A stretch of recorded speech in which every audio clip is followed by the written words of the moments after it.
नमस्कार, NB news देख रहे हैं आप, पर मैं हूं आपके साथ मुस्कान। स्वागत है आप सभी का राजधानी लाइव में। तो सबसे पहले बात राजधानी दिल्ली की करेंगे, जहां पर दिल्ली में प्रेस कॉन्फ्रेंस करते हुए बीजेपी नेता और पूर्व केंद्रीय मंत्री राज्यवर्धन सिंह राठौड़ ने राजस्थान के कांग्रेस सरकार पर इंटरनेट को लेकर जमकर निशाना साधा। उन्होंने दावा किया है कि पिछले 10 सालों में राजस्थान में 78 बार इंटरनेट रोका गया है। ये जम्मू कश्मीर के बाद दूसरे नंबर पर है। वहीं जम्मू कश्मीर में आतंकवाद को रोका जाता रहा है और ये कांग्रेस और राहुल गांधी का दोहरा मापदंड है। राठौड़ ने कहा कि परीक्षा तो दूसरे राज्यों में भी आयोजित की जाती है, लेकिन वहां पर इंटरनेट नहीं बंद किया जाता। व्यापार, मेडिकल सेवा, वर्क फ्रॉम होम, बैंकिंग सेवा सब इंटरनेट बंद होने से ठप हो जाती है। राज्यवर्धन सिंह ने आंकड़े देते हुए दावा किया है कि पिछले 10 साल में यूपी में 29, हरियाणा में 17 और बंगाल में 13 बार इंटरनेट बंद हुआ है। लेकिन ऐसी कौन सी आतंकी घटनाएं हुई है जिसके कारण 78 बार राजस्थान में इंटरनेट बंद किया गया। वहीं राजस्थान में डेंगू को लेकर उन्होंने निशाना साधा और कहा कि राज्य के स्वास्थ्य मंत्री बैठक नहीं कर रहे हैं। वो गुजरात के प्रभारी बनाए जाने के बाद से व्यस्त हैं। यही हाल दूसरे मंत्री और मंत्रालय का है जो पंजाब के प्रभारी बनाए गए हैं। ये कांग्रेस की अंदरूनी लड़ाई है, लेकिन नुकसान जनता को उठाना पड़ रहा है। उन्होंने आगे कहा कि इंटरनेट बंद होने से 4 महीने में राजस्थान को 800 करोड़ रुपए का नुकसान हुआ। राजस्थान के कुछ मंत्री जिन्हें अलग अलग जिम्मेदारियां दी गई है, वो कई दिनों से अपने दफ्तर में भी नहीं आ रहे हैं। स्वास्थ्य संबंधी अहम बैठकों में भी स्वास्थ्य मंत्री हिस्सा नहीं ले रहे हैं। इनकी आंतरिक खींचतान से राजस्थान की जनता को बहुत परेशानियां उठानी पड़ रही है। ये राज्यवर्धन सिंह राठौड़ ने प्रेस कॉन्फ्रेंस में कहा और सीधे तौर पर राजस्थान की सरकार पर जमकर निशाना साधा।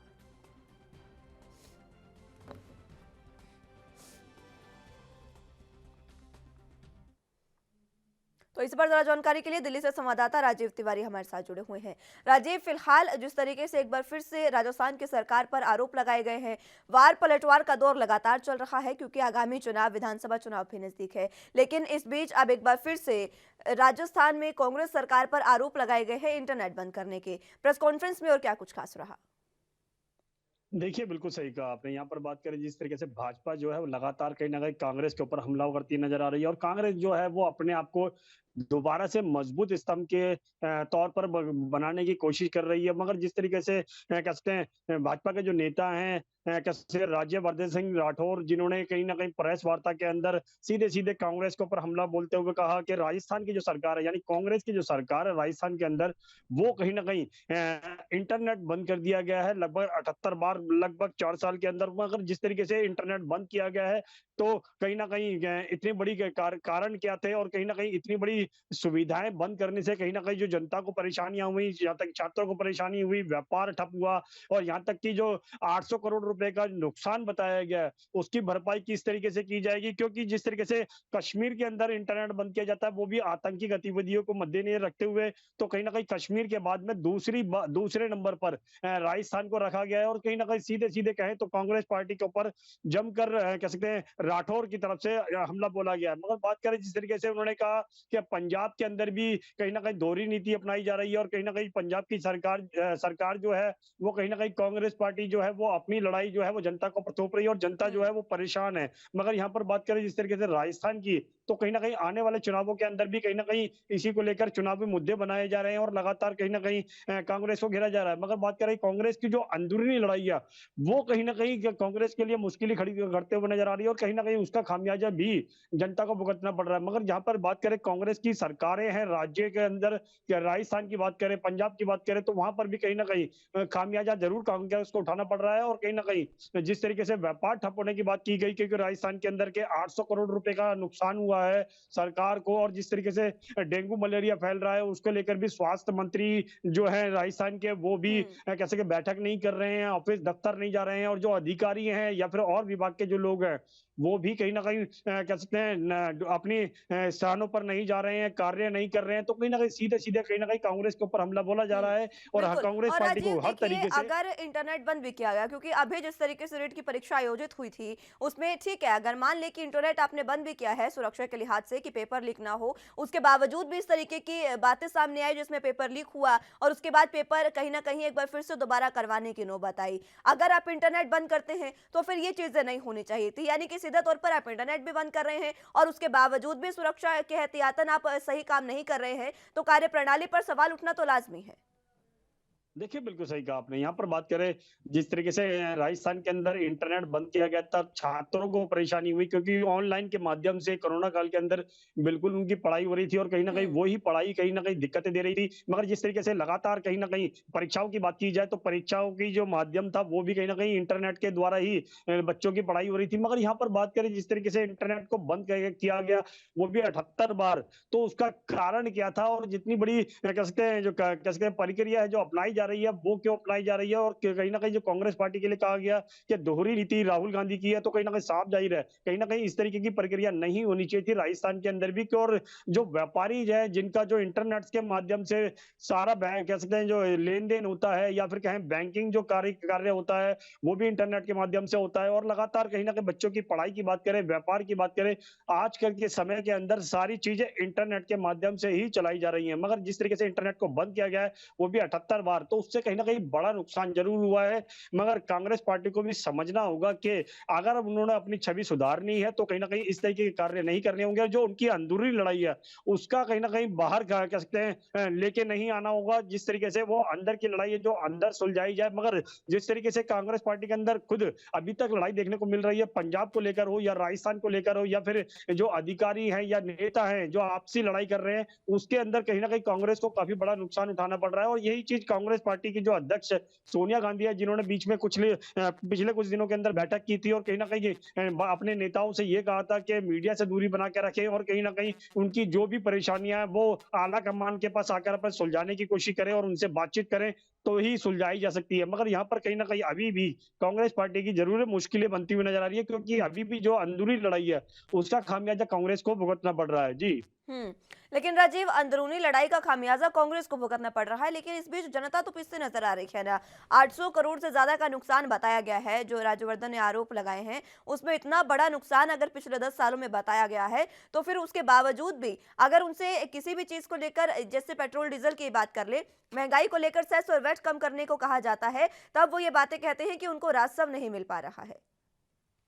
देखिए, बिल्कुल सही कहा आपने। यहाँ पर बात करें 800 करोड़ रुपए का जो नुकसान हुआ है इंटरनेट बंद करने से राजस्थान के अंदर, उसके लिए भी कहीं न कहीं कांग्रेस पार्टी ही ज़िम्मेवार है क्योंकि उनकी आपसी लड़ाई एक अलग अलग मुद्दा है और जिस तरीके से ज ज कह सकते हैं ज़मीनी हकीकत पे जो परेशानियाँ हुई हैं, जिसकी वजह से 800 करोड़ रुपए का नुकसान हुआ है, उसका खामियाजा किस तरीके से भरा जाएगा और कहीं न कहीं जो पेट्रोल, डीज़ल को लेकर जो जनता की परेशानियाँ हैं, व्यापार को लेकर दिक्कतें हैं, वो भी कांग्रेस को दूर करनी होगी। मगर अपनी उनकी लड़ाई आपसी जो लड़ाई है, वो अपनी जगह पर है और जो जनता की परेशानियां हैं वो अपनी जगह पर है। मगर कांग्रेस पार्टी को समझना होगा कि जिस तरीके से राजस्थान की सरकार उनके हाथ में है और पंजाब की सरकार उनके हाथ में है, तो कहीं ना कहीं वो जनता के बारे में सोचे, जनता के बारे में राहत देने की कोशिश करे। मगर अभी तक कांग्रेस पार्टी की तरफ से कोई भी राहत जनता तक नहीं दी गई है और कहीं ना कहीं दिक्कतें भी आने वाले दिनों के अंदर कहीं ना कहीं यही चीज मुद्दे जो है वो कांग्रेस पार्टी को उठाने पड़ सकते हैं और कहीं ना कहीं भाजपा जो है इन्हीं मुद्दों को कहीं ना कहीं हथियार भी बनाने की कोशिश कर सकती है। जी।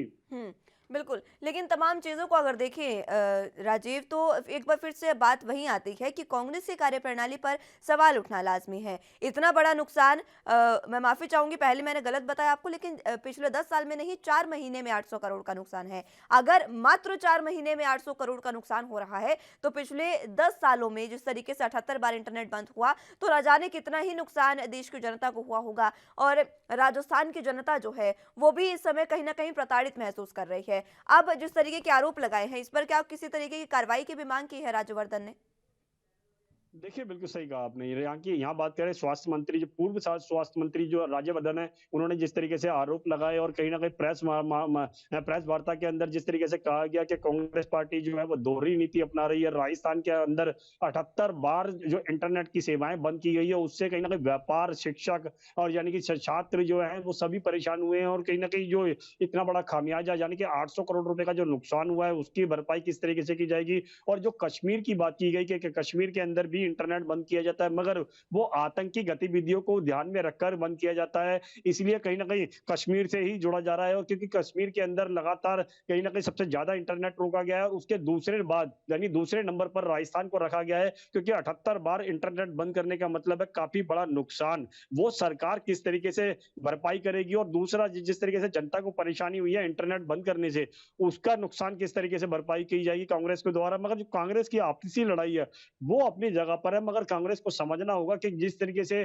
कहीं न कहीं केंद्र सरकार या फिर भाजपा की तरफ से जो कहीं न कहीं मुद्दे उठाए जा रहे हैं, उसका कहीं न कहीं कांग्रेस किस तरीके से निपटारण करेगी, और कहीं न कहीं जनता के सामने अपने आप को किस तरीके से पेश करेगी, ये ज़रूर देखना होगा। मगर कहीं न कहीं कांग्रेस की भी मुश्किलें बनती नज़र आ रही हैं, क्योंकि आने वाले चुनावों के अंदर जिस तरीके से राजस्थान के अंदर भी चुनाव है, पंजाब के अंदर भी चुनाव है, तो कहीं न कहीं कांग्रेस को भी काफ़ी बड़ा नुकसान हो सकता है, और कहीं न कहीं इन्हीं मुद्दों को लेकर भाजपा जो है वो लगातार कांग्रेस की सरकारों को घेरने की कोशिश करती है, चाहे वो पंजाब की हो, राजस्थान की हो, या फिर जहाँ पर भी कांग्रेस की सरकार है जिन राज्यों के अंदर, वहाँ पर कहीं न कहीं नुकसान कांग्रेस को उठाना पड़ सकता है। और यही चीज़ सोनिया गांधी की तरफ से भी कहा गया था कि जो भी कांग्रेस के अंदर ये जो फूट है या फिर कहें जो दिक्कतें हैं, वो दूर करने के लिए आला कमान बैठा हुआ है, और आला कमान से ही हुँ। बातचीत की जाए, ना लेकिन कि किसी बावजूद इसके और विषय राजीव के देखिए लिए ये तो बात बात रही 800 करोड़ के नुकसान की और या फिर यूं कहीं कि इंटरनेट बंद करने की। लेकिन इसी के साथ साथ जो फिलहाल की स्थितियां हैं, डेंगू और मलेरिया जैसी बीमारियां जो है वो लगातार फैलती जा रही है, और इसको लेकर भी राठौड़ ने आरोप लगाया है कि स्वास्थ्य मंत्री जो है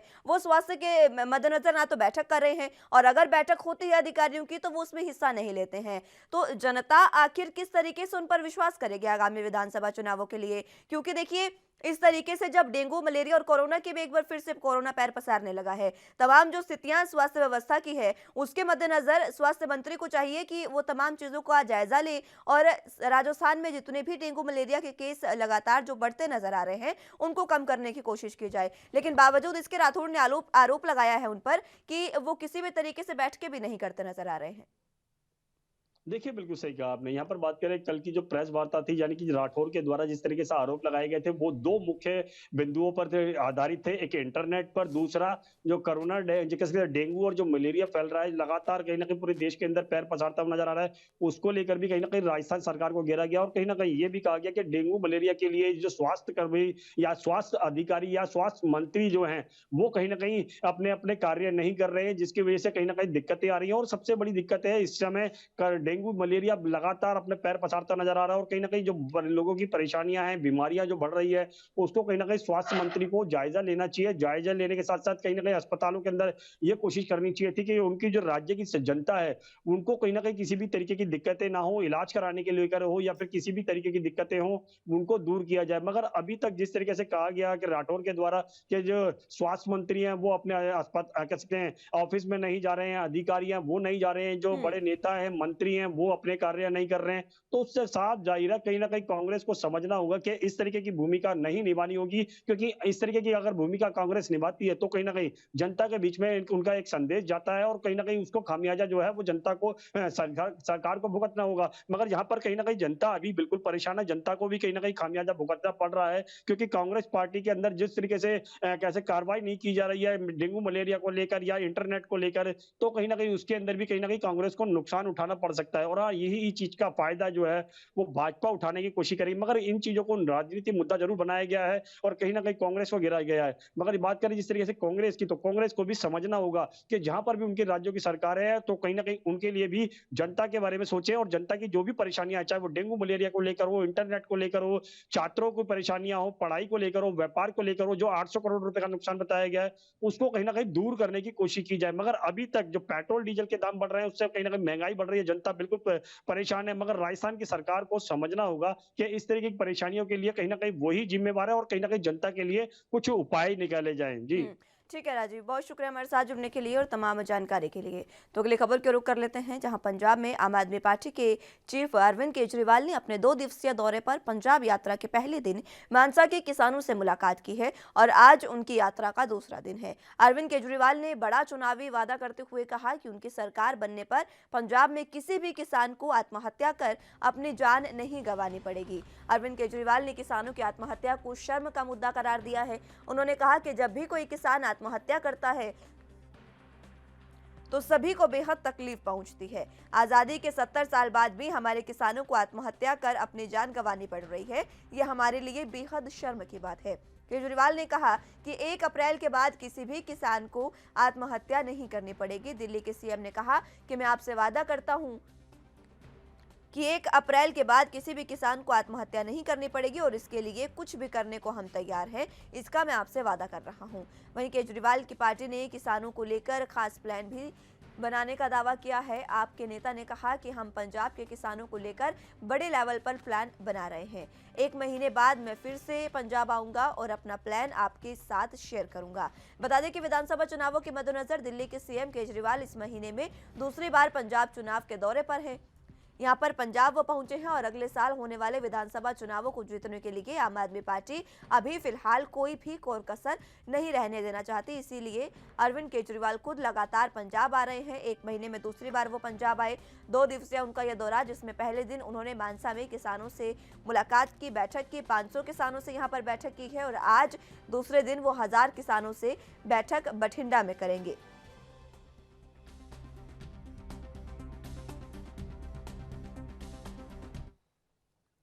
ज्यादा जानकारी के लिए चंडीगढ़ से संवाददाता अमित कुमार हमारे साथ जुड़े हुए हैं। अमित, फिलहाल चुनावी दौरा एक बार फिर से अरविंद केजरीवाल का 2 दिवसीय दौरा, पहले दिन उन्होंने मानसा में किसानों से बातचीत की है और आज उनके दौरे का दूसरा दिन। क्या कुछ कल खास रहा और क्या कुछ आज अहम रहने वाला है? एक मेजर हम कहें, कल एक बहुत बड़ा वो एक वादा कर गए हैं। उन्होंने कि 1 अप्रैल से पंजाब में किसी भी किसान को सुसाइड नहीं करना पड़ेगा।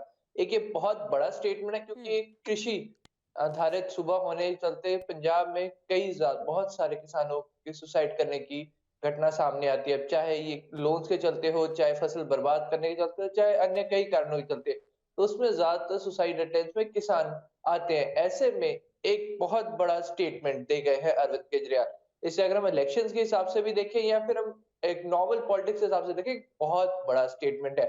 पर वो सिर्फ एक स्टेटमेंट देके गए हैं। सवाल ये है कि उन्होंने बोल तो दिया है कि 1 अप्रैल से, तो 1 अप्रैल से उन्होंने सीधे तौर पे किसानों को, आम जनता को, सबको एक बोल दिया कि अगर हमारी सरकार आती है तो 1 अप्रैल से ही ऐसा माहौल हो जाएगा कि पंजाब में किसानों को सुसाइड नहीं करना पड़ेगा। पर कोई रोड मैप नहीं बता के गए। हम्म। वो एक चीज बोल के गए हैं कि मैं 1 महीने बाद फिर आऊंगा और तब मैं इस चीज को डिस्क्लोज करूंगा कि मेरा रोड मैप क्या है। मतलब कि क्या अभी रोड मैप क्लियर नहीं है? क्या अभी रोड मैप की प्लानिंग चल रही है, या फिर खुद अभी अरविंद केजरीवाल अभी सक्षम नहीं मानते उस पूरे रोड मैप को कि उसको अनाउंस कर सके, या फिर इलेक्शंस के नजदीक आने की वेट की जा रही है। तो हर एक फैक्टर कंसिडर किया जा रहा है, क्योंकि देखिए अगला दिसंबर के नजदीक आ जाएगा, मतलब कोड ऑफ कंडक्ट के बहुत पास। तो ये कई फैक्टर्स हैं जो कंसिडर करने वाले। कल बेसिकली इंडस्ट्रियलिस्ट से इनकी मीटिंग थी, कल 500 इंडस्ट्रियलिस्ट से मीटिंग थी और आज फिर 1000 इंडस्ट्रियलिस्ट से इनकी मीटिंग होगी बठिंडा। तो आप देख सकते हैं कहीं ना कहीं इंडस्ट्रियलिस्ट से भी इसको जोड़ के देखा जा रहा है कि क्या इंडस्ट्रीज, मतलब कि जो पंजाब में जो इंडस्ट्रियलिस्ट हैं, जो बड़े घराने हैं, क्या उनसे कोई ऐसा टाई अप करने की बातचीत चल रही है जिससे किसानों को बहुत बड़ा फायदा होगा। क्योंकि इनडायरेक्टली तो हम लोग यही समझ सकते हैं कि आज कल इंडस्ट्रियलिस्ट से मुलाकात हुई थी, उसके बाद किसानों के लिए इतनी बड़ी बात की गई है। तो क्या कोई जो कंबाइंड रोड मैप तैयार किया जा रहा है जिसमें पंजाब के किसान और पंजाब में आ रही इंडस्ट्रीज के बीच में एक राब्ता बन पाएगा, एक सिंगल ट्रैक हो पाएंगे जिसमें दोनों का ही फायदा होगा। वादा बहुत बड़ा कर गए हैं, माहौल काफी ज्यादा लोगों की उम्मीदें जगा गए हैं। अब ये देखना होगा कि देखिए एक और चीज मैं बात जोर देना चाहूंगा कि वादा तो कर गए, पर वादे में सिर्फ एक लाइन बोल के गए वो कि हम्म। 1 अप्रैल से किसानों को सुसाइड नहीं करना पड़ेगा। हम्म। अब 1 अप्रैल वो अब आने वाली सरकार के बारे में बोल गए कि अगर हमारी सरकार होगी तब ये होगा। इनडायरेक्टली हिंट करके गए, वो ये नहीं बोल के गए हमारी है, वो इनडायरेक्टली स्टेटमेंट में बोल के गए।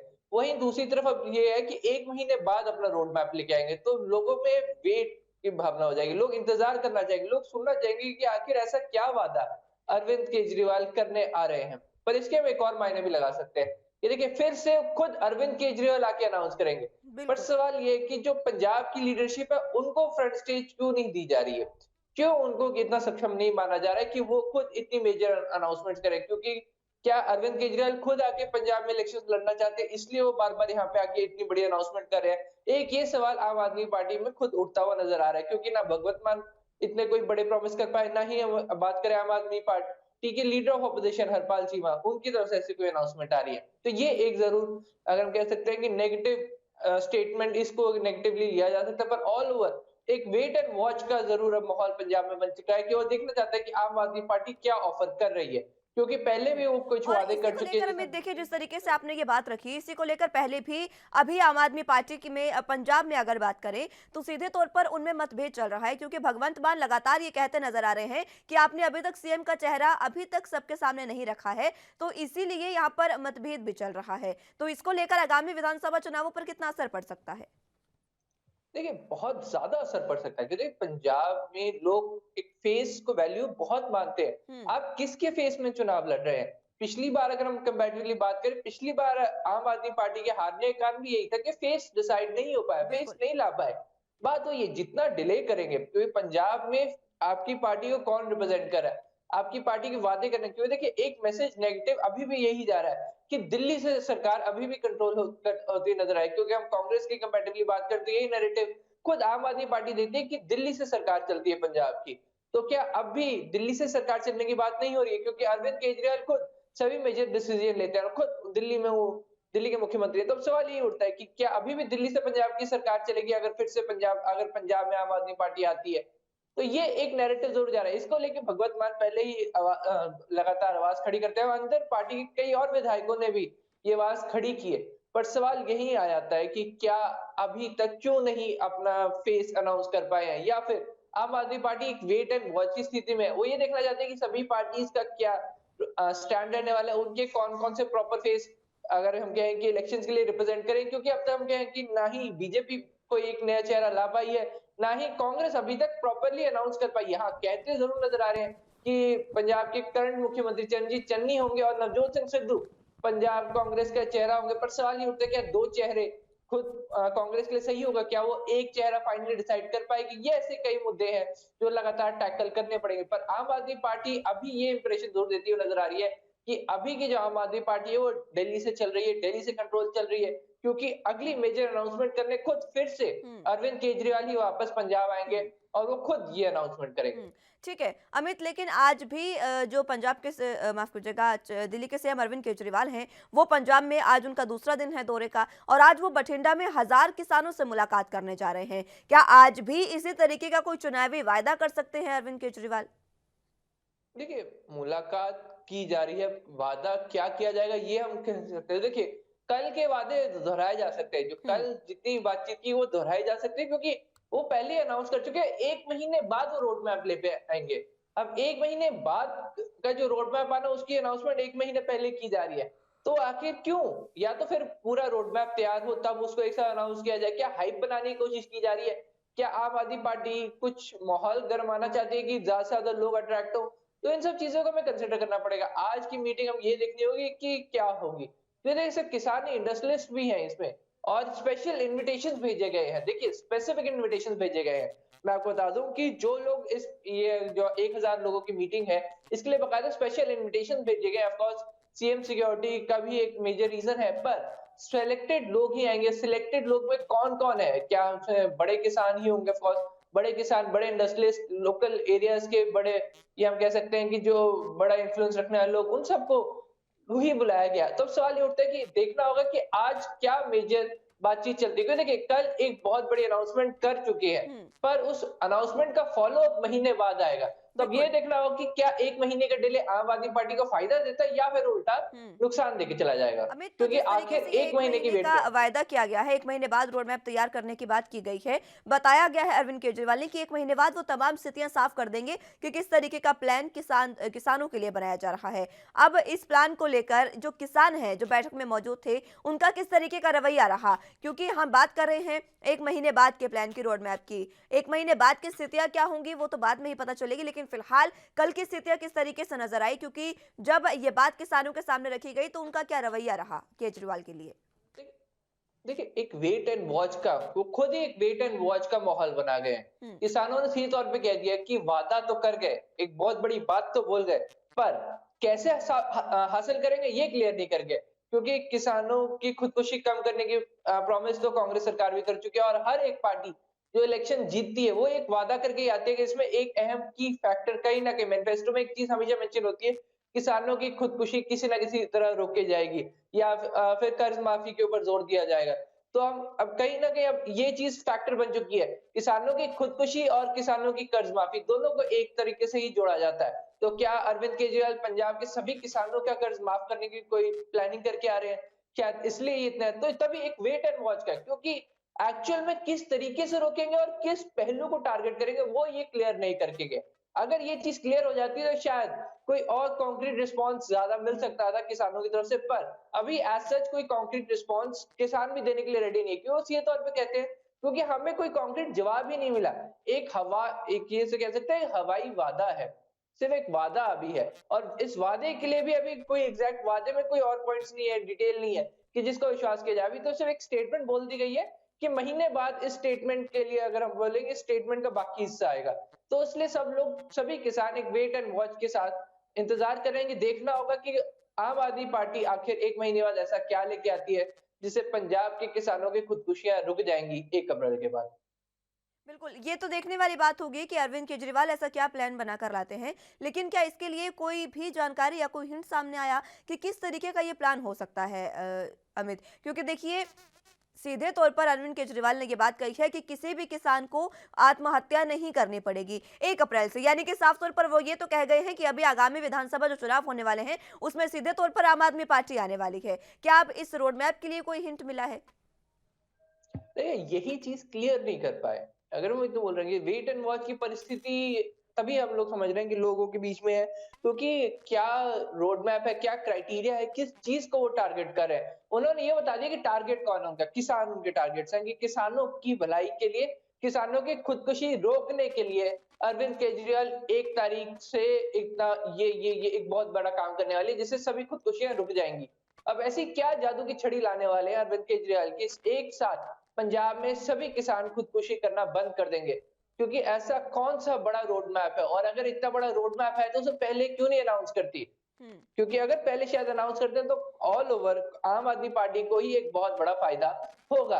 पर वो ये कि अभी ऐसा कुछ भी डिस्क्लोज करने के लिए आम आदमी पार्टी तैयार नहीं है, और वही एक मेजर रीजन है कि लोग में अभी भी आशंका है कि क्या ये रोड मैप तैयार है भी, या फिर सिर्फ एक हवाई वादा कर दिया गया है ताकि 1 महीने बाद तक अब शायद इस पर डिसीजन लिया जाएगा, फैसला लिया जाए, पर 1 महीने बाद कोई आधा अधूरा रोड मैप शायद लोगों को प्रेजेंट किया जाएगा, जो इलेक्शंस के बाद पूरा करने का वादा किया जा रहा है।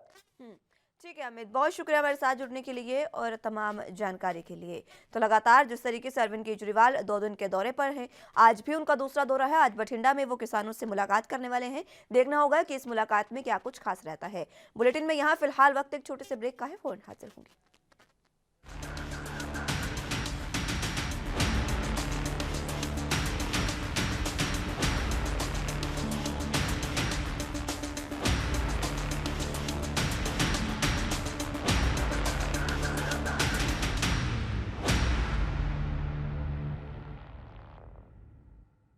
ब्रेक के बाद एक बार फिर से स्वागत है आप सभी का राजधानी लाइव में। तो अगली अहम खबर की ओर रुख कर लेते हैं।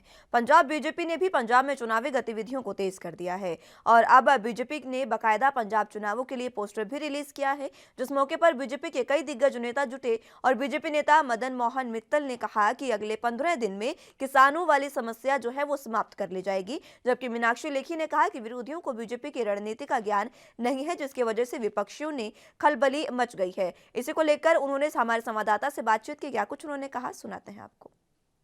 भारतीय जनता पार्टी ने आज पंजाब में अपना चुनावी पोस्टर लॉन्च कर दिया है और उसके साथ ही पूरी तरह से भारतीय जनता पार्टी चुनावी मैदान में कूद चुकी है। इस वक्त मेरे साथ मास्टर मोहनलाल, जो कि वरिष्ठ नेता हैं भारतीय जनता पार्टी पंजाब के, मेरे साथ हैं। सर, पहले तो ये बताइए कि रोड मैप जो है वो क्या तैयार किया गया है पंजाब के लिए भाजपा द्वारा? मैं बड़ा विनम्र निवेदन पंजाब के लोगों से करना चाहता हूँ। अगर इस पंजाब की सुरक्षा का प्रश्न हो तो भारतीय जनता पार्टी आगे, अगर किसानों का हित हो तो भारतीय जनता पार्टी आगे, अगर अच्छा सुशासन देना हो तो भारतीय जनता पार्टी आगे, अगर किसी पार्टी के पास कैडर है तो वो भारतीय जनता पार्टी है, समर्पित कार्यकर्ता। और मैं कहता हूँ कि ऐसा पार्टी किसी में ऐसा कार्यकर्ता नहीं जैसा भारतीय बन जाए। इसी विश्वास के साथ हम कह रहे हैं कि 2022 का चुनाव सिर्फ भारतीय जनता पार्टी ही जीतेगी, अपना शासन बनाएगी, अकेले दम पर लड़ेगी। कोई हमारे साथ आता है तो ठीक है, नहीं आता तो हम अकेले इलेक्शन लड़ेंगे और अपनी सत्ता बनाएंगे। भी है। सर, जिस तरह का माहौल पिछले दिनों में देखने को मिला, खासतौर पर भारतीय जनता पार्टी के नेताओं का विरोध हुआ, हालांकि आपने कहा कि पूरी तरह से राजनीतिक प्रायोजित कार्यक्रम थे। इस तरह के माहौल को टैकल करने के लिए आगे किस तरह की रणनीति होगी, क्योंकि चुनाव में जो भारतीय जनता पार्टी के नेता हैं वो ज़रूर जनता के बीच में जाएंगे। आपने बहुत अच्छा प्रश्न किया, परंतु ये जो एक उथल पुथल पंजाब में 10-12 महीने से चल रही है ना, इसका हल 15 दिन के अंदर होने वाला है। बिलीव मी, एक पत्रकार होने के नाते आपने बहुत अच्छा प्रश्न किया। ये टर्माइल अब बहुत देर रहने वाला नहीं है। इससे देश को, समाज को, राजनीतिक पार्टी को, भारतीय जनता पार्टी को बहुत नुकसान हुआ। इस किसान आंदोलन के पीछे जिन राजनीतिक पार्टियों ने अपनी राजनीतिक रोटियां सीखने की कोशिश की, अब उनको पता चला कि हमने बहुत बड़ी गलती की।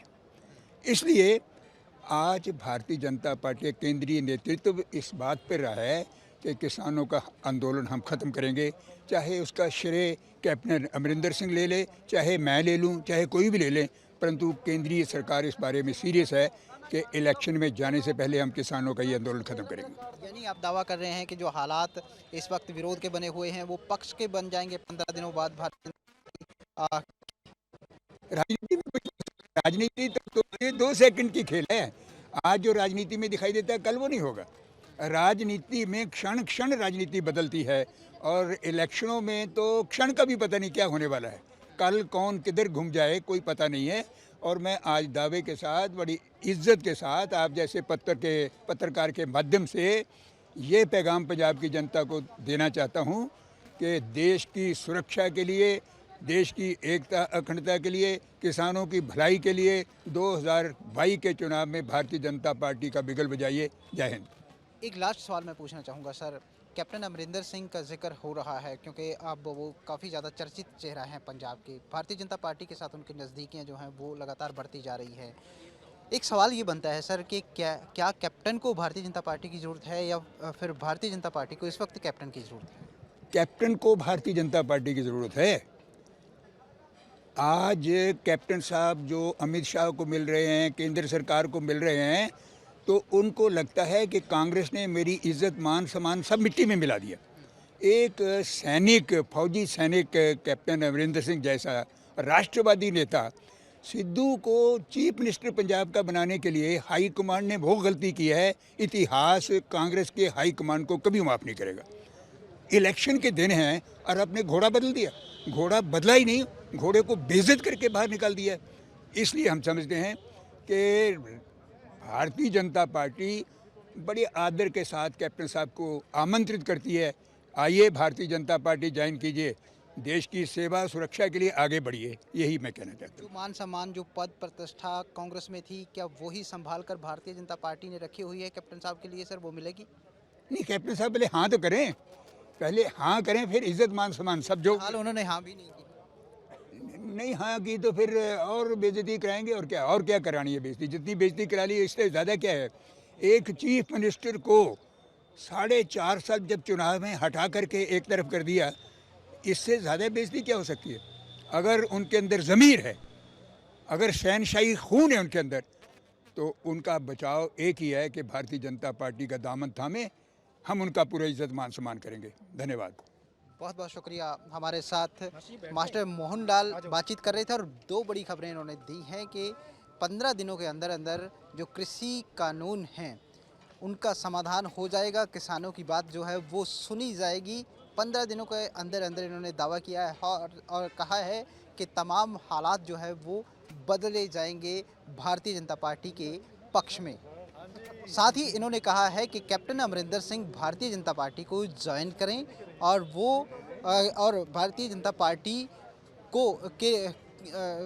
पार्टी की कैप्टन को ज़रूरत है। कैमरामैन मनदीप के साथ कुलवीर दीवान, ANB न्यूज़, चंडीगढ़। तो इसी पर चर्चा के लिए हमारे साथ कुलवीर दीवान पंजाब से ब्यूरो चीफ हमारे साथ जुड़ चुके हैं। कुलवीर जी, एक बार फिर से बीजेपी ने ये चुनावी वायदा कर दिया है और एक बार फिर से ये बात कही है कि अगले 15 दिनों में किसानों का मुद्दा हल होगा। अगले 15 दिनों में ऐसा आखिर क्या होने जा रहा है जो किसानों का मुद्दा हल भी होगा और जो तमाम हालात अभी बीजेपी के विपक्ष में है वो पक्ष में हो जाएंगे, जिस तरीके से मदन मोहन मित्तल ने कहा? देखिए मुस्कान काफ़ी कॉन्फिडेंट लग रहे थे मदन मोहन मित्तल जब हमसे बात कर रहे थे और जिस तरह से कल आगाज़ किया है भारतीय जनता पार्टी के दिग्गज नेताओं ने चंडीगढ़ में पहुंचकर जो नेता कल चंडीगढ़ में मौजूद थे इन सभी को पंजाब चुनाव की ज़िम्मेवारी जो है वो दी गई है। हुँ, और क्योंकि पंजाब में विधानसभा चुनाव है और भारतीय जनता पार्टी इस बार पंजाब में ताल ठोकना चाहती है और उसको ये भी एहसास है कि किसानों का जो विरोध है या किसानों का जो नाराज़गी है उसको दूर किए बिना पंजाब में चुनाव लड़ना तो दूर, पंजाब में यदि भारतीय जनता पार्टी के नेता जाते हैं तो कहीं न कहीं वो हालात जो हैं उनका सामना ना करना पड़ जाए, जैसा कि पिछले दिनों में भारतीय जनता पार्टी के नेताओं को झेलना पड़ा है, जैसा कि हरियाणा में झेल रहे हैं। हुँ, तो ऐसे में भारतीय जनता पार्टी कहीं न कहीं अब ये संकेत मिल रहे हैं और जिस तरह से कैप्टन अमरिंदर सिंह भी किसानों को लेकर सक्रिय हुए हैं, तो उससे ये एक संकेत मिल रहे हैं, ये संभावना है कि हो सकता है कि आने वाले कुछ ही दिनों में जो किसान आंदोलन चल रहा है, इसका समाधान कोई सरकार कर पाए। किसानों को मना पाएगी अपनी बात के लिए फिर या फिर किसानों की बात जो है वो मान लेगी, ये एक अलग विषय है। लेकिन जिस तरह से भारतीय जनता पार्टी के नेता काफ़ी ज़्यादा कॉन्फिडेंस के साथ ये दावा कर रहे हैं कि आने वाले 15 दिनों में ये समाधान निकाल लिया जाएगा, तो एक संभावना बनती है क्योंकि वरिष्ठ नेता हैं मास्टर मोहन लाल और पंजाब की जो कोर कमेटी है उसके सदस्य भी हैं भारतीय जनता पार्टी के। तो हुँ। ऐसे में एक संभावना ज़रूर बनी है कि हो सकता है कि डेडलॉक जो है पहले बातचीत का वो खुले और उसके बाद समाधान की तरफ जो है वो कदम बढ़ जाएँ। यानी भारतीय जनता पार्टी अब पंजाब में अपना माहौल जो है वो बनाना चाहती है अपने पक्ष में ताकि चुनाव जो है वो भुनाए जा सकें और जिस तरह से मैंने पहले कहा कि भारतीय जनता पार्टी के यहाँ पर जो दिग्गज नेता मौजूद थे खास तौर पर मीनाक्षी लेखी का एक स्टेटमेंट थी। मीनाक्षी लेखी ने कहा है कि जो विपक्षी लोग हैं, जो विरोधी पार्टियों के नेता हैं, वो इसलिए विचलित हैं कि उनको भारतीय जनता पार्टी की रणनीति का कुछ भी पता नहीं चल रहा। हुँ, कैप्टन अमरिंदर सिंह को एक बड़े मोहरे के तौर पर वो इस्तेमाल कर सकते हैं पंजाब में या फिर किस तरह की रणनीति होगी किसानों की समस्या का समाधान करके भारतीय जनता पार्टी पंजाब में एंटर करेगी। ये कुछ भी जो है क्लियर नहीं है विपक्ष को और इसलिए विपक्ष जो है बौखलाया हुआ है कि ना जाने कौन-सा ब्रह्मास्त्र जो है वो मौके पर भारतीय जनता पार्टी द्वारा छोड़ दिया जाए।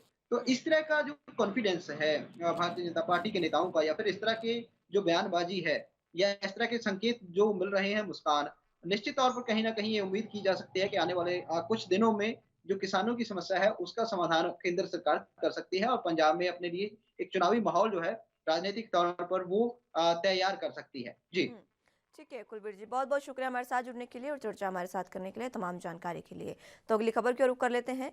बॉम्बे हाई कोर्ट में महाराष्ट्र सरकार ने एक बार फिर से हलफनामा दायर किया है। इस हलफनामे में सरकार ने कहा है कि Mumbai police narcotics control bureau के जोनल डायरेक्टर समीर वानखेड़े को गिरफ्तार करने या फिर कोई भी कानूनी कार्रवाई करने के लिए 3 दिन पहले इसकी सूचना वानखेड़े को देगी। इस मामले में मुंबई पुलिस की जांच शुरू होने के बाद अपने ऊपर होने वाले एक्शन से बचने के लिए वानखेड़े ने हाईकोर्ट में याचिका भी दाखिल की थी। वानखेड़े के वकील ने हाईकोर्ट में आरोप लगाया कि महाराष्ट्र सरकार हमारे खिलाफ अभियान चला रही है और बिना प्राथमिकी दर्ज किए एसआईटी का गठन कर दिया गया है। इस मामले में राज्य सरकार ने भी अपना पक्ष रखते हुए कहा कि वानखेड़े के खिलाफ मिली शिकायतों के आधार पर ही एसआईटी का गठन किया गया है। वानखेड़े ने गिरफ्तारी से सुरक्षा की मांग करते हुए हाईकोर्ट का रुख किया था। याचिका में वानखेड़े ने यह भी कहा कि अगर मामले की जांच की जरूरत है तो इसकी जांच सीबीआई को करनी चाहिए, लेकिन राज्य सरकार ने हाईकोर्ट में वानखेड़े की याचिका का विरोध करते हुए कहा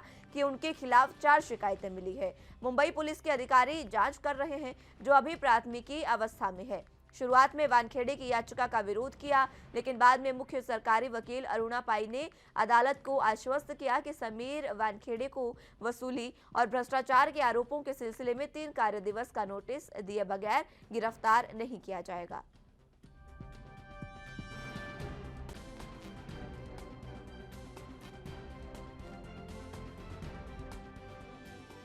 तो बॉम्बे हाईकोर्ट में महाराष्ट्र सरकार की ओर से एक हलफनामा दाखिल किया गया है और इस हलफनामे में साफ तौर पर कहा गया कि अगर मुंबई पुलिस एनसीबी के अधिकारी पर कोई कार्रवाई करती है या उनको गिरफ्तार करती है या फिर किसी अन्य तरीके की कार्रवाई अगर उन पर होगी तो उसका नोटिस उन्हें 3 दिन पहले दिया जाएगा, ताकि समीर वानखेड़े जो है वो अपने बचाव में जो भी उनको कार्य करने हैं वो कर सके। आपको बता दें कि लगातार आर्यन खान केस को लेकर समीर वानखेड़े की मुश्किलें लगातार बढ़ती जा रही है, क्योंकि उन पर सीधे तौर पर भ्रष्टाचार और अवैध वसूली का आरोप लगाया गया है।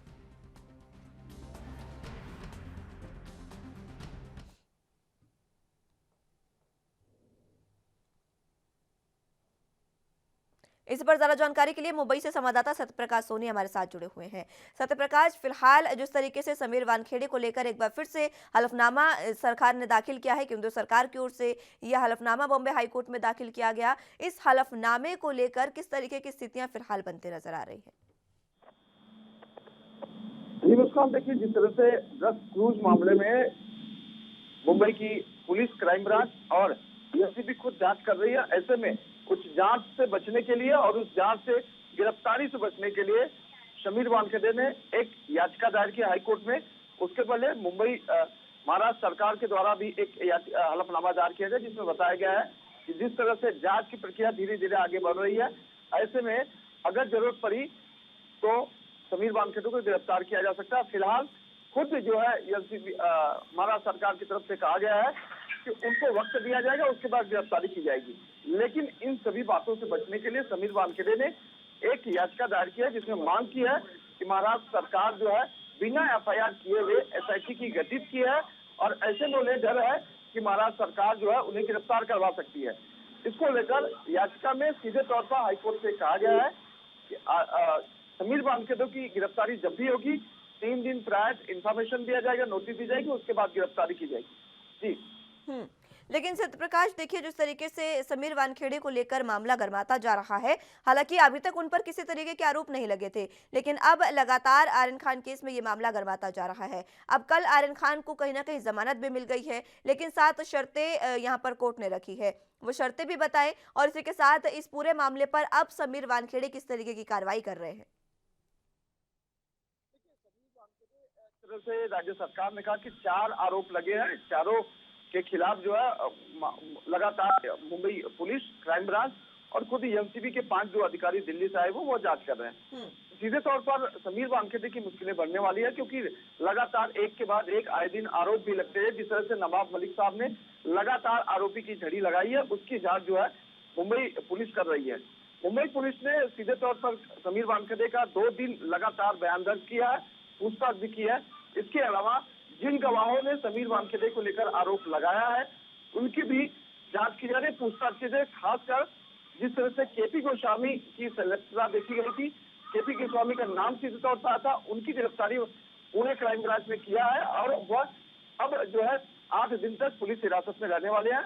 इसके अलावा प्रभाकर साइल ने जो आरोप लगाया था कि किस तरह से समीर वानखेड़े ने 26 बोगस केसेस बनाए हैं, जिसमें ड्रग्स नहीं है, लेकिन उसके बाद भी ड्रग्स प्लान करके यह केस बनाए गए हैं, उसकी भी जांच जो है अब मुंबई पुलिस कर रही है। साथ में 15 एनसीबी भी जांच कर रही है कि जो आरोप लगाए गए हैं उसमें क्या तथ्य है और क्या सच्चाई है। जी बिल्कुल, लेकिन देखिए सत्यप्रकाश, ये सवाल अहम है कि अगर समीर वानखेड़े पर, क्योंकि उन्होंने इससे पहले 350 से ज्यादा लोगों को गिरफ्तार किया है और बहुत सारे ड्रग्स का कारोबार जो है उसमें उन्होंने ड्रग्स को पकड़ा है और सीधे तौर पर ड्रग्स का जो ये कारोबार है उसको ठप करने का बीड़ा एक कह सकते हैं कि समीर वानखेड़े ने उठाया। 350 लोगों से ज्यादा को अगर गिरफ्तार किया है और अब अगर शाहरुख खान के बेटे को गिरफ्तार किया तो उन पर इस तरीके के आरोप लगते नजर आ रहे हैं। क्या वाकई जिस तरीके से हलफनामा समीर वानखेड़े द्वारा दाखिल किया गया था कि नवाब मलिक जो है, जब सुशांत सिंह राजपूत केस में उनके दामाद से इतनी लंबी पूछताछ हुई, उसका बदला नवाब मलिक ले रहे हैं, क्या वाकई ये चीजें लगती है? क्योंकि अगर इतने ज्यादा अधिकारियों को पहले, माफ कीजिएगा, इतने ज्यादा लोगों को अगर पहले गिरफ्तार किया गया है और अब अगर एक सेलिब्रिटी के बेटे को गिरफ्तार किया जाता है, उसके बाद उनकी निजता को इस तरीके से सार्वजनिक किया जाता है। क्योंकि देखिए राजनीतिक तौर से देखा जाए तो बिल्कुल जिस तरह से नवाब मलिक के दामाद को गिरफ्तार किया, 8 महीने तक उनको जेल में रखा गया, ये कहीं न कहीं एक देश की भावना जरूर है। लेकिन जिस तरह से लगातार एक के बाद एक समीर वानखेड़े ने कार्रवाई की है, गिरफ्तारियां की है, करोड़ की ड्रग्स बरामद की है, वो कहीं न कहीं देश और राज्य सरकार के लिए बेहद संतोषजनक बात है। क्योंकि जाहिर तौर पर लगातार युवाओं में जिस तरह से ड्रग्स का जाल फैला हुआ है, युवाओं में जिस तरह से ड्रग्स का क्रेज है, उसको कम करना, उसको खत्म करना जरूर ये कहीं कहीं एनसीबी की एक अच्छी पहल मानी जाएगी। लेकिन जिस तरह से आरोप लगाया गया है, एक आरोपों में कितनी सच्चाई है, इसकी भी जांच होना बेहद जरूरी है। क्योंकि जो आरोप लगे हैं बेहद संगीन है। क्योंकि जिस तरह से बताया गया है कि सिर्फ बॉलीवुड को टारगेट करने के लिए कहा गया था। बॉलीवुड में तमाम तरह के जो वसूली का मामले सामने आया, जिसमें बीजेपी के 2 लोगों का नाम सामने आया जो पूरी तरह से वसूली रैकेट में शामिल है। खासकर टीवी में भी लोगों ने देखा कि किस तरह से आर्यन खान की गिरफ्तारी के वक्त जो है भानुशाली और गोस्वामी ने मिलकर जो है समीर आर्यन खान और अरबाज मर्चेंट सिंह मुनमुन को लेके आते हुए दिखाई दिए। तो जाहिर पर ये जरूर सच कराता जा रहा है कि क्योंकि जो चीजें दिखाई गई वो आरोप भी है। तो इसका जो जांच होने के बाद ये स्पष्ट हो पाएगा कि आखिरकार जो प्रक्रिया की गई, पंच के तौर पर की गई या गवाह के तौर पर कैसे की गई, इसकी भी जांच होना बेहद जरूरी है। अब जिस तरीके से हलफनामा दाखिल किया गया था सरकार द्वारा कि 3 दिन पहले उनको तमाम जानकारी दी जाएगी, वो कोर्ट ने मान भी लिया है। उसको लेकर क्या समीर वानखेड़े का कोई रुख सामने आया? देखिए, समीर वानखेड़े शुरू से ये कहते आ रहे हैं कि वह जो है ड्रग्स का नेक्सस जो है उसको खत्म करने की मुहिम चला रहा है और उसकी लगातार जांच भी कर रहे हैं, गिरफ्तारियां भी कर रहा है। लेकिन सरकार के एक मंत्री जिस तरह से उनके ऊपर लगातार हमलावर है, उससे उनको डर लगता है। उससे उनको बचने के लिए उन्होंने पहले मुंबई पुलिस कमिश्नर को एक पत्र लिखा, फिर मुंबई महानिदेशक को एक पत्र लिखा कि उनकी गिरफ्तारी न की जाए, पहले FIR दर्ज की जाए, उसके बाद जांच की जाए। लेकिन महाराष्ट्र सरकार ने FIR पहले ही SIT टीम की गठित कर दी है। इस SIT टीम में तमाम अधिकारी जो है कहीं से समीर वानखेड़े के संपर्क में है। जैसा कि पहले भी उन्होंने एक आरोप लगाया था कि जब वह दरगाह पे अपनी माँ से मिलने दरगाह पे जाते हैं तो वहाँ लोग जो है उनका पीछा करते हैं, जो CCTV में दिखाई दिया था। इसको लेकर भी उन्होंने शिकायत किया। तो कहीं न कहीं समीर वानखेड़े का करीब 10-15 दिन लगातार पूछताछ। जी ठीक है सत्य प्रकाश, बहुत शुक्रिया हमारे साथ जुड़ने के लिए और तमाम जानकारी के लिए। तो बुलेटिन में यहाँ वक्त एक छोटे से ब्रेक का है, फौरन हाजिर होंगे।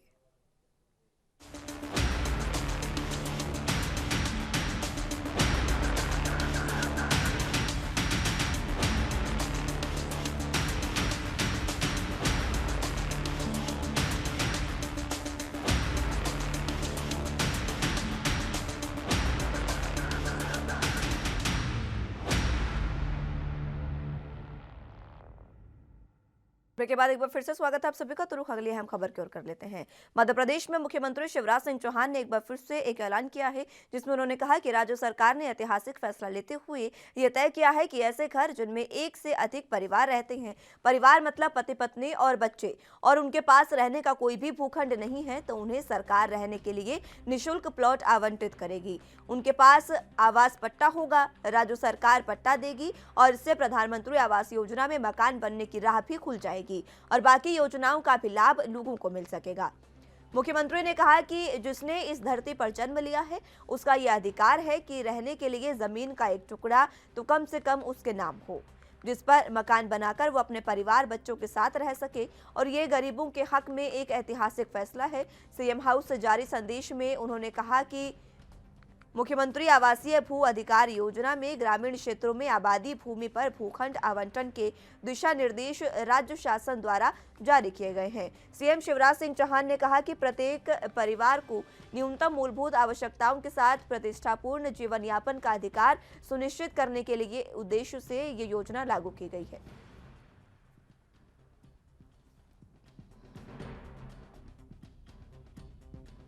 प्रदेश के गरीब बहन और भाइयों के लिए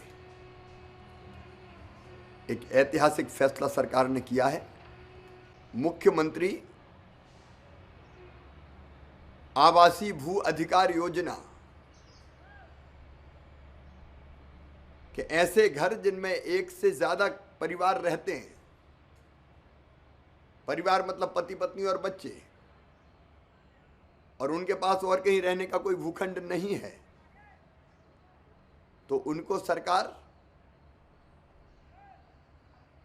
निःशुल्क रहने के लिए प्लाट उपलब्ध करवाएगी, ताकि वो उस घर से निकल के यहां आके रह सके। उसके पास आवास का पट्टा होगा, हम पट्टा देंगे उसको प्लाट का। तो प्रधानमंत्री आवास योजना में मकान बनने की राह भी खुल जाएगी, और इसलिए जिसने इस धरती पर जन्म लिया है उसका ये हक तो है, अधिकार तो है कि रहने की जमीन का टुकड़ा कम से कम उसका अपने नाम का हो, जिस पर वो मकान बना के अपने बच्चों के साथ, अपने परिवार के साथ। शिवराज सिंह चौहान ने ये बड़ा ऐलान किया है, जिसमें उन्होंने साफ तौर पर कहा कि जो भी गरीब परिवार हैं, एक या एक से अधिक परिवार जो एक घर में रहते हैं, उसमें एक परिवार यानी पति पत्नी और उनके बच्चे, इनको भू आवंटित की जाएगी। भूखंड नहीं है जिनके पास, उनको निःशुल्क प्लॉट मध्य प्रदेश की सरकार आवंटित करेगी और उनके पास आवास पट्टा भी उनको दिया जाएगा, जिससे प्रधानमंत्री आवास योजना में मकान बनने की राह भी उनके लिए खुल जाएगी।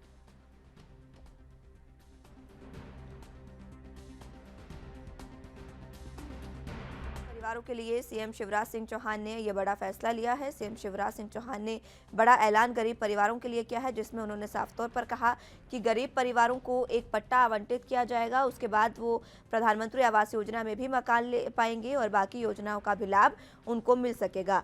मुख्यमंत्री ने कहा कि जिसने इस धरती पर जन्म लिया है, उसका ये अधिकार है कि हर किसी के पास एक जमीन का टुकड़ा खुद के नाम हो, जिसमें वो अपने परिवार के साथ रह सके, और यही लोगों का सपना पूरा करने के लिए सीएम शिवराज सिंह चौहान ने यह ऐलान किया।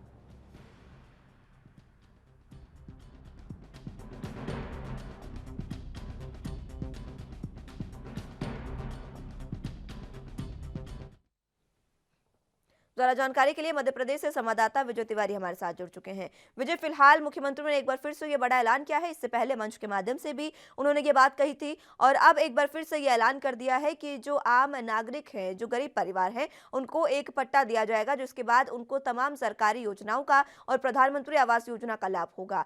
कितना लाभ इससे योजना से जनता को होगा?